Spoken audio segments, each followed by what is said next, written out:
Detik-detik Ormas Loreng jaga rumah Lanyala saat digeledah KPK terkait korupsi dana hibah. Tim penyidik Komisi Pemberantasan Korupsi menggeledah rumah anggota DPD RI, Lanyala Mataliti di Surabaya, Senin, 14 April 2025. Berdasarkan pantauan di kawasan Wisma Permai Barat Kecamatan Mulyorejo, Surabaya, rumah berlantai 2 itu nampak dipadati kendaraan di depannya.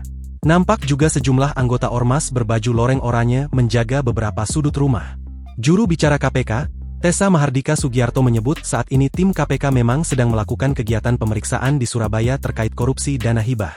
Dalam penggeledahan itu, sebanyak 5 orang penyidik KPK diterima oleh penjaga rumah dan disaksikan oleh 2 asisten rumah tangga.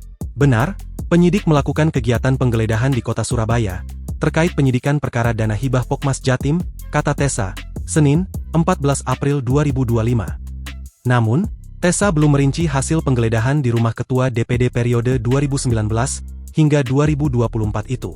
Untuk detail penjelasan lebih lanjut akan disampaikan setelah seluruh rangkaian kegiatan penggeledahan selesai dilaksanakan, tutur Tessa. Diketahui, kasus ini merupakan bagian dari penyidikan dugaan suap alokasi dana hibah dari pemerintah Provinsi Jawa Timur yang melibatkan 21 orang tersangka. Sementara itu, meski rumahnya telah digeledah KPK, Lanyala membantah keterlibatannya dalam kasus korupsi dana hibah Jatim. Dalam keterangan pers, ia menyatakan tidak mengetahui siapa Kusnadi, mantan ketua DPRD Jawa Timur yang merupakan salah satu tersangka dalam kasus ini.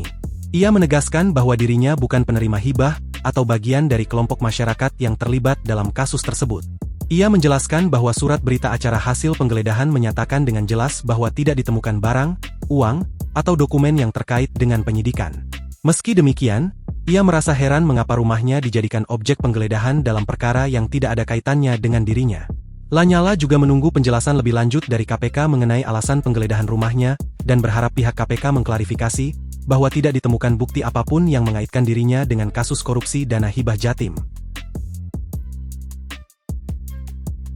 Download Tribun X sekarang, menghadirkan lokal menjadi Indonesia.